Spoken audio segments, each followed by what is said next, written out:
प्रिय मित्रों, आज हम लोग प्राचीन भारत का अध्ययन करेंगे। देखिए, प्राचीन भारतीय इतिहास के स्रोतों की अगर हम बात करें तो प्राचीन भारतीय इतिहास के विषय में जानकारी मुख्यतः 4 स्रोतों से प्राप्त होती है।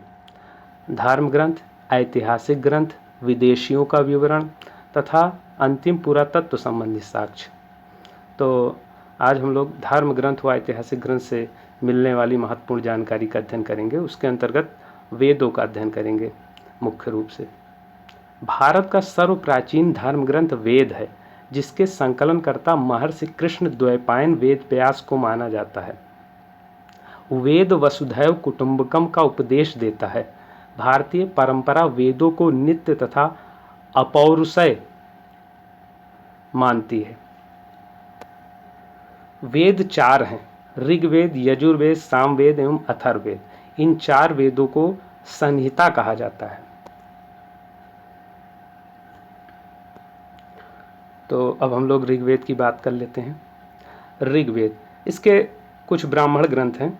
इसके ब्राह्मण ग्रंथ हैं ऐत्रेय, कौशितकी या शंखायन। अब देखिए, ऋग्वेद की संपूर्ण जानकारी प्राप्त करते हैं हम लोग। ऋग्वेद क्या है? ऋचाओं के क्रमबद्ध ज्ञान के संग्रह को ऋग्वेद कहा जाता है। इसमें 10 मंडल, 1028 सूक्त, बालखिल्य पाठ सहित, दरअसल बालखिल्य पाठ को भी जोड़ दें, बालखिल्य पाठ के 11 सूक्त हैं, तो उनको भी जोड़कर 1028 सूक्त इसमें हैं, एवं 10,462 ऋचाएँ हैं। इस वेद के ऋचाओं के पढ़ने वाले ऋषि को होत्री कहते हैं। इस वेद से आर्य के राजनीतिक प्रणाली, इतिहास एवं ईश्वर की महिमा के बारे में जानकारी मिलती है। विश्वामित्र द्वारा रचित ऋग्वेद के 3रे मंडल में सूर्य देवता सावित्री को समर्पित प्रसिद्ध गायत्री मंत्र है। इसके 9वें मंडल में देवता सोम का उल्लेख है। इसके 8वें मंडल की हस्तलिखित ऋचाओं को खिल कहा जाता है। चातुर्वर्ण समाज की कल्पना का आदि स्रोत ऋग्वेद के 10वें मंडल में वर्णित पुरुष सूक्त है, जिसके अनुसार 4 वर्ण ब्राह्मण, क्षत्रिय, वैश्य तथा शूद्र आदि पुरुष ब्रह्मा के क्रमशः मुख, भुजाओं, जंघाओं और चरणों से उत्पन्न हुए। ऋग्वेद के कई परिच्छेदों में प्रयुक्त अघन्य शब्द का संबंध गाय से है। एक बात यहाँ पर और ध्यान रखना है, धर्म सूत्र 4 प्रमुख जातियों की स्थितियों, व्यवसायों, दायित्वों, कर्तव्यों तथा विशेषाधिकारों में स्पष्ट विभेद करता है। अब आगे हम लोग देखते हैं ऋग्वेद की महत्वपूर्ण विशेषताएं। वामनावतार के 3 पगों के आख्यान का प्राचीनतम स्रोत ऋग्वेद है। ऋग्वेद में इंद्र के लिए 250 तथा अग्नि के लिए 200 ऋचाओं की रचना की गई है। ऋग्वेद के संबंध में एक बात और समझ लेते हैं। प्राचीन इतिहास के साधन के रूप में वैदिक साहित्य में ऋग्वेद के बाद शतपथ ब्राह्मण का स्थान आता है। अब हम लोग देखते हैं आगे। ऋग्वेद का प्रथम मंत्र देख लीजिए आप, ये देख सकते हैं आप। ऋग्वेद में गायत्री मंत्र है, उसका वर्णन है ओम भूर्भुवः तत्सवितुर्वरेण्यं भर्गो देवस्य धीमहि धियो यो नः प्रचोदयात्। देखिए, ऋग्वेद के प्रथम मंडल के रचयिता मधुच्छंदा हैं। ऋग्वेद के 2 मंडल के रचयिता गृत्समद हैं। ऋग्वेद के 3 मंडल के रचयिता विश्वामित्र हैं। ऋग्वेद के 4th मंडल के रचयिता वामदेव हैं। ऋग्वेद के 5म मंडल के रचयिता अत्रि हैं। इस तरह से आप देख सकते हैं। अब हम लोग बात करते हैं यजुर्वेद की। सस्वर पाठ के लिए मंत्रों तथा बलि के समय अनुपालन के लिए नियमों का संकलन यजुर्वेद कहलाता है। इसके पाठकर्ता को अध्वर्यु कहते हैं। आगे देखते हैं। यजुर्वेद में यज्ञों के नियमों एवं विधि विधानों का संकलन मिलता है। इसमें बलिदान विधि का भी वर्णन है। यह एक ऐसा वेद है जो गद्य एवं पद्य दोनों में है। एक चीज और ध्यान रखेंगे, यूनेस्को ने ऋग्वेद को विश्व मानव धरोहर के साहित्य में शामिल किया है। इसके बाद हम लोग आगे देखते हैं। अध्वर्यु भी यज्ञ का पर्यायवाची है। जो अध्वर्यु कहते हैं यजुर्वेद के पाठकर्ता को, वो यज्ञ का पर्यायवाची है। यजुर्वेद 5 शाखाओं में विभक्त है। देखिए यजुर्वेद में 5 शाखाएं हैं। पहला काठक, फिर दूसरा कपिस्थल, तीसरा मैत्रायणी, तैत्तिरीय चौथा, पांचवा वाजसनेयी। प्रथम 4 शाखाओं में कोई विशेष अंतर नहीं है। ये चारों शाखाएं कृष्ण यजुर्वेद के अंतर्गत परिगणित होती हैं। 5वीं शाखा वाजसनेयी को शुक्ल यजुर्वेद के अंतर्गत रखा जाता है। तो ये बात थोड़ा सा ध्यान रखना है। इसके बाद देखिए यजुर्वेद के मंत्रों से यज्ञ करते हुए देवताओं का आवाहन करने वाले व्यक्ति को होता कहते थे। इस प्रकार यजुर्वेद कर्मकांड प्रधान है। तो यजुर्वेद के मंत्रों से जो यज्ञ करते थे और यज्ञ करते हुए देवताओं का आह्वान करते थे, तो वे व्यक्ति, ऐसे व्यक्तियों को होता कहा जाता था। होत्र भी कहते हैं, होता भी कहते हैं। तो यजुर्वेद कर्मकांड प्रधान है, ध्यान रखना है। यजुर्वेद में 2 शाखाएं मिलती हैं, शुक्ल यजुर्वेद और कृष्ण यजुर्वेद। शुक्ल यजुर्वेद को वाजसनेयी संहिता भी कहते हैं। इन दोनों शाखाओं में शुक्ल यजुर्वेद, जिसे वाजसनेयी संहिता भी कहते हैं, अधिक प्रसिद्ध है। इसमें 40 अध्याय हैं। प्रत्येक का संबंध किसी न किसी याज्ञिक अनुष्ठान से है।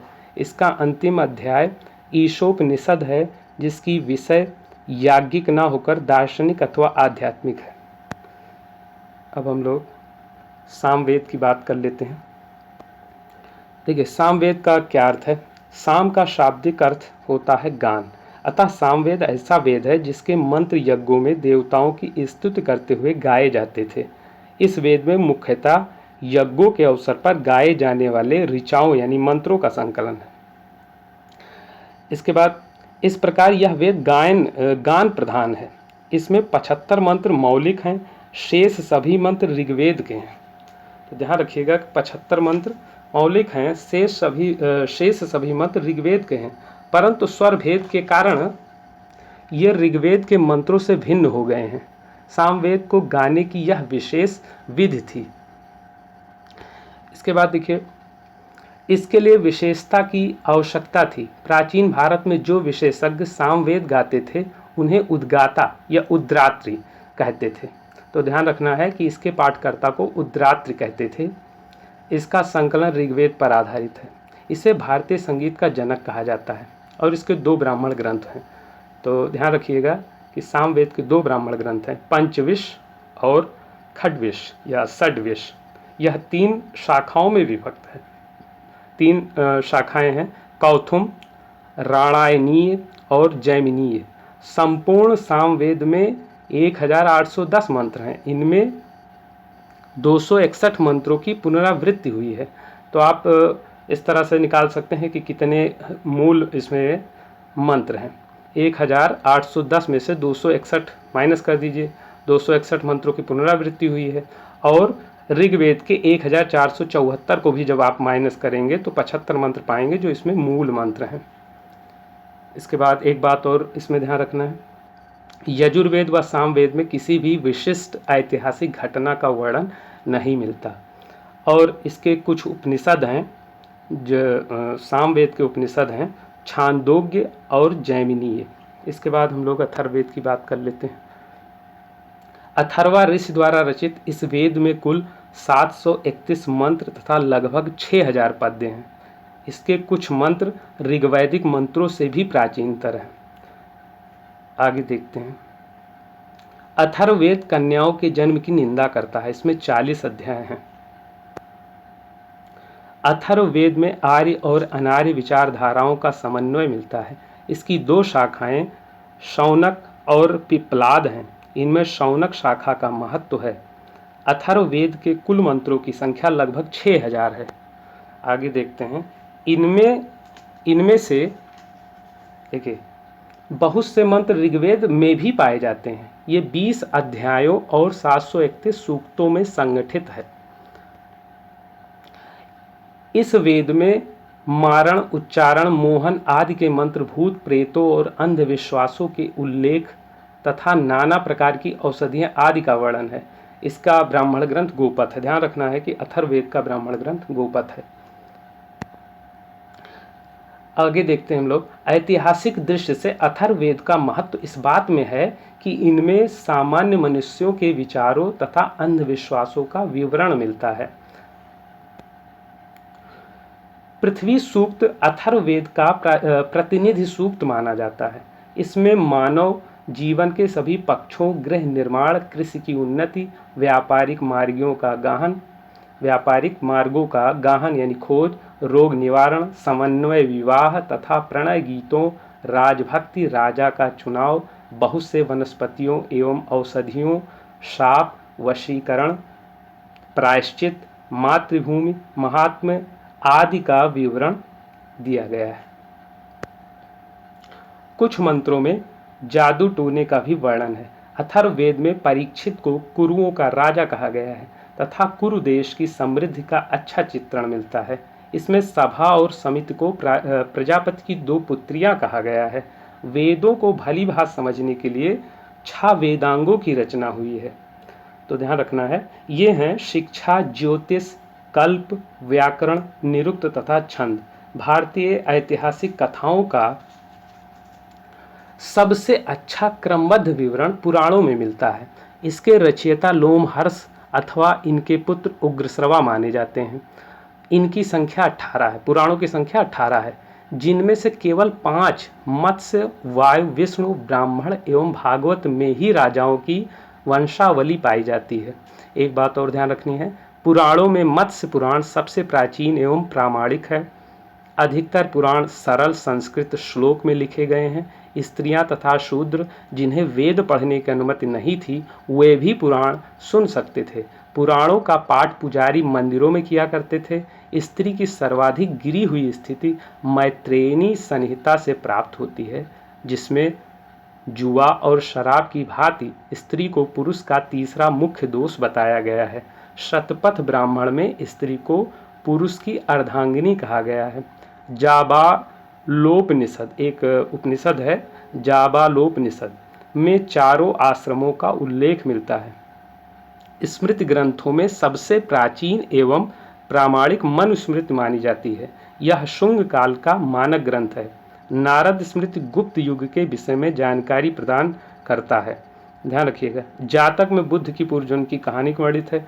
तो जातक कथा आप जानते होंगे, बुद्ध की पूर्व जन्म की कहानी है। हीनयान का प्रमुख ग्रंथ कथा वस्तु है, जिसमें महात्मा बुद्ध का जीवन चरित्र है, अनेक कथानकों के साथ वर्णित है। तो इतना ही जो है ध्यान रखना है। चलिए अब हम लोग आगे चलते हैं।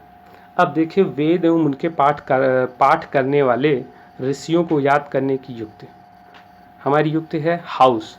हा से होत्र या होता, आ से अध्वर। देखिए हाउस में हा पर आ की मात्रा लगी है, तो उस आ की मात्रा से अर्थ होगा अध्वर्य। ऊ से उद्रात्र या उद्गाता, सा से सामवेद। तो हमारा वीडियो यहीं पर समाप्त होता है। उम्मीद है कि आपको अच्छा लगा होगा।